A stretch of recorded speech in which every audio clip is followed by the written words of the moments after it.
Pasigenyo, magandang araw. Sa pagpapatuloy ng ating inihatid na balita kaugnay sa Oplan kaayusan na isinasagawa dito sa Barangay Kalawaan, dumating na si Mayor Vico Sotto upang silipin ang iniayos ng Engineering Office dito sa Durian at Balimbing Streets.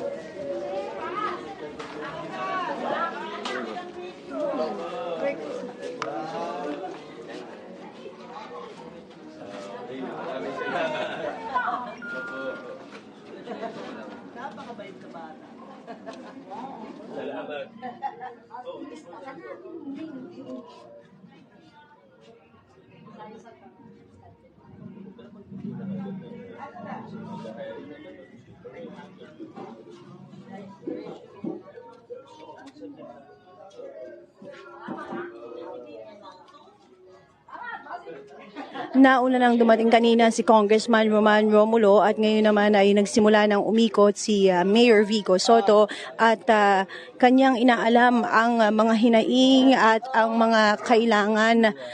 Good morning po. Mga kailangan ng mga residente sa nasabing lugar.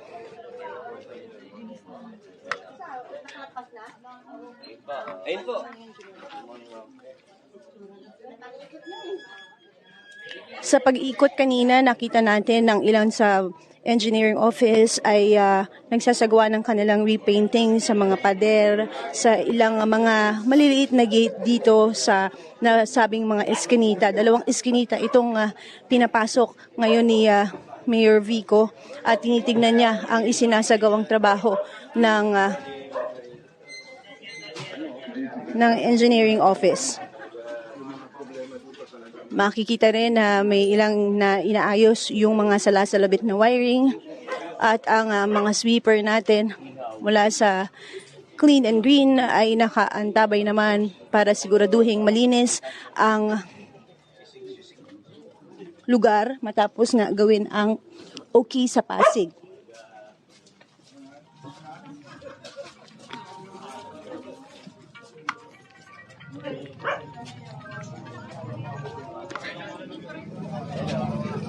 Nandito na rin ang mga barangay officials, ang ilang mga kagawad ay inantay ang pagdating ni Mayor Vico. Samantalang kanina ay sinamahan din si Congressman Roman sa pag-iikot.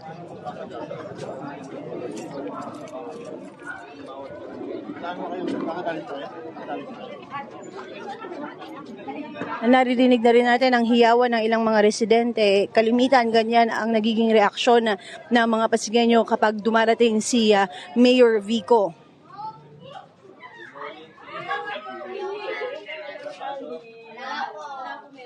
Okay, makabidyo kayo. Ayun pa kayo nag-aantay. Sama na. Baby. Mayor, sama natin yung baby. Opo. Baby, niwan. Niwan yung baby.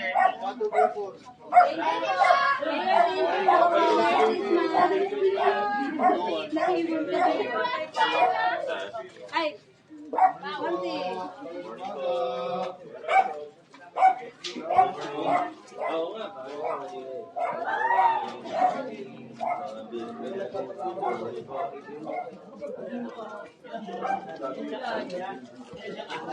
Nakita din natin ang ilan mula sa BFP o Bureau of Fire Protection at ganoon din sa PNP, Philippine National Police Pasig Station na nandito at umiikot.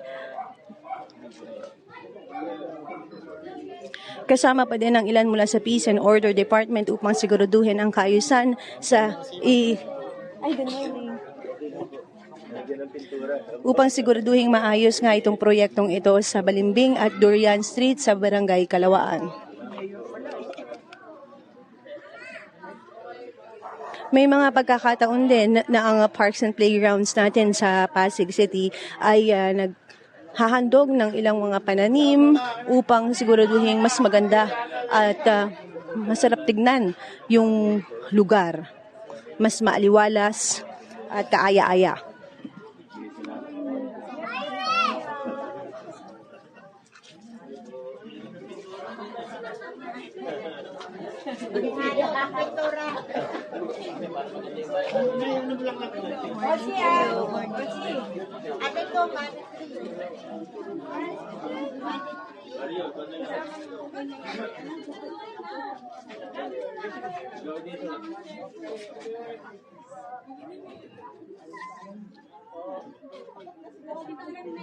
Ang Oplan Kaayusan ay isang patuloy na proyekto ng lokal na pamahalaan.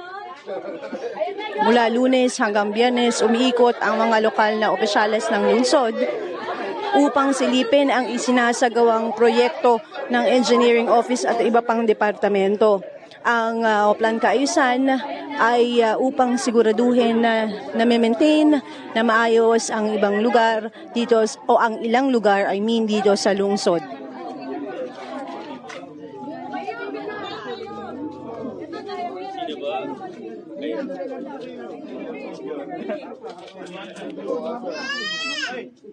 Salamat po.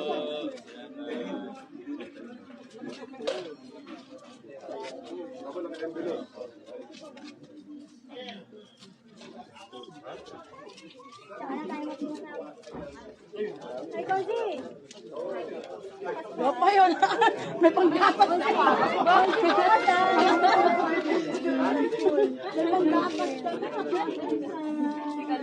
Higalpo! Kasalukuyang kausap ni Mayor Vico si Kagawad Lito Jimenez at ipinapaalam ng Kagawad kay Mayor ang kanilang sitwasyon dito sa Barangay Kalawaan. Hawakan mo dyan! Umuna ako kumain. Kain na daw yan.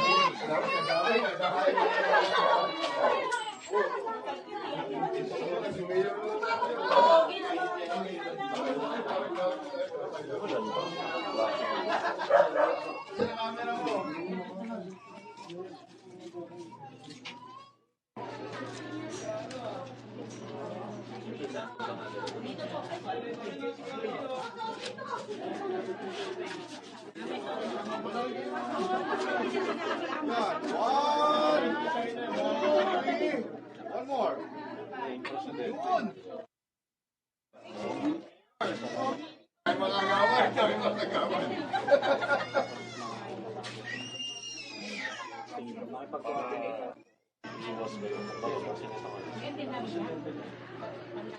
Kabilang sa isinasagawa sa Oplan Kaayusan ay ang paglilinis at pagpapos ng mga baradong kanal, nagkakaroon ng repainting ng mga poste at mga pader. Inaayos din ang mga sala-salabit na mga wiring. Ito yung mga spaghetti wire kung tawagin. Meron mga nakatabingi rin ng mga poste, pinapaalam din yan sa mga opisyal ng lokal na pamahalaan. Karagdagan pa, kapag nagkakaroon ng mga bagong LED lights o LED lamppost, ay nagkakaroon ng official switching sa isang Oplan Kaayusan na isinasagawa naman kapag gabi.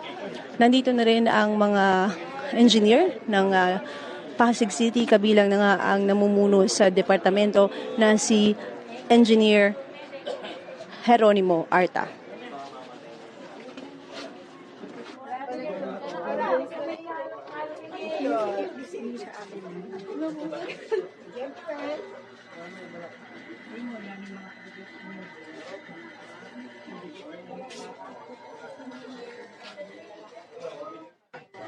Sa ating pag-iikot, simula kanina sa pagdating ni Congressman Roman at ngayon kay Mayor Vico, puro pasasalamat din ang ipinarating ng mga residente dahil sa pagbisita ng mga opisyal at ang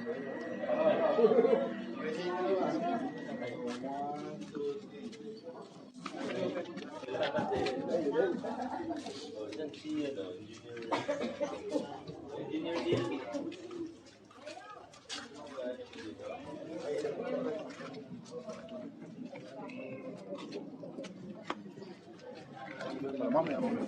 Oh, mabasa yan.